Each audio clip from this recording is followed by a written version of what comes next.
Hello guys, something really funny happened 2 nights ago. So the second day of this bird's arrival, the first day, if you watch from the first video, there was some slight uh, fire by the side of where the gauge is on this stove. So I turned it off. I said thank God that it was not really bad, that most part of the zinc underneath were, I discovered it had some smokes on it. So I was lucky. I said thank God that nothing really bad happened. But the following day, when I was topping up the kerosene to fill it up again so that the fire can be a bit stronger, so that the heat can be a bit stronger, 2-3 hours down the line, while I was editing the videos to post for you guys, I started hearing some sounds inside. I had to rush out in the middle of the night, only for me to discover that this whole stove was up in flames. The flames was as high as this level, about 4 feet level of fire, and the whole birds rushed down to that end. You can see the whole of this is smoke. Even this, you can see the smoke on this. So those are one of the disadvantages of using a kerosene stove. I got scared even to reuse it again. So but last night, since I didn't have any option, I just had to lower the stove very well, lower the flame so that it doesn't happen again, and I tried not to fill it up. So I just kept it, left it the way it was. So when I was fixing the stove, I realized that the kerosene was had some little level of fuel. The kind of kerosene that we have here in the country right now is what we call coal fire kerosene. So it's not properly refined kerosene. So we thank God that there was no mortality all through the process. I'm so grateful to God for that. But there was no way I could just take it off, because although throughout that night there was no heat for them. So the following last night, the weather was really cold, so I had to just fix up the stove so that they have that little source of heat. So the heat source that I'm using is a bit cheap, so I'm not spending lots of money for the heat, because of, you can see the stove, the mouth of the stove, the fire flame is very low. So this is enough to heat up this space for them. So I'm using a small partition space. So the partition space I'm using to brood these birds at this point, today is like day 4 of these birds, and the space I'm using for the brooding is about 4 by 6 space. So this 4 by 6 space is just enough for them. So I'm using about 4 feeders in here and 1 drinker.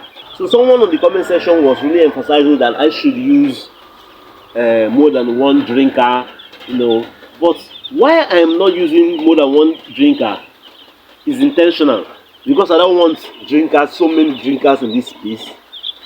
I'm already using 4 feeders so that they have enough feeds, so that there will not be a situation whereby some of them do not have access to feed, but the water is something that all of them have access to.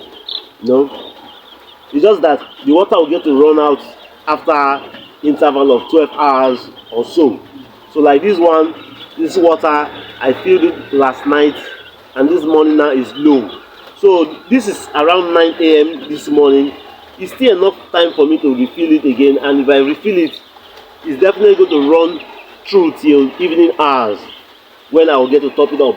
Meanwhile, I will be disinfecting these the internal lines of these nipple drinkers today, so that hopefully by tomorrow evening I'll get to install it for them to be using, so that I don't have to be stressing myself about these 4-liter drinkers. So the reason why I did not use the 4-liter drinkers, because I didn't want to route these pipes inside of it, and in the process of trying to route it in here, there's every tendency that I'll be having too many openings that will not be heating up this space enough. So when there are too many opens in this space, the place will not be warm enough for them. Like you can see right now, like that night when that incident happened, I had too many openings.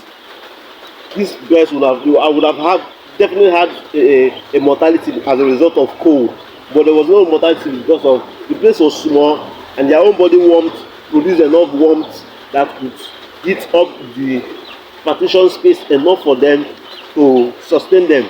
But why I just had to look for a way to power this place again with another heat last night was the weather was really cold. It rained, so it was cold, very cold. So I had to look for a way to get the place heat up. So, but hopefully on my next batch, I'll try to come up with a different procedures, not to be using this kerosene stove. Or even if I must use it, I have to be more conscious of monitoring it, at intervals before I step out, so that such incidents will not occur. You can see the whole of this is still on smoke. See the covers are all black with some smoke. So thanks guys for watching this far. I will encourage you to watch my other videos so that you get to learn. Why I'm taking my time to share all these brooding procedures is that while I was starting out, during brooding is times when we experience lots of mortality when I was starting out. So but over time I get to master the craft of it and discover that brooding is not difficult.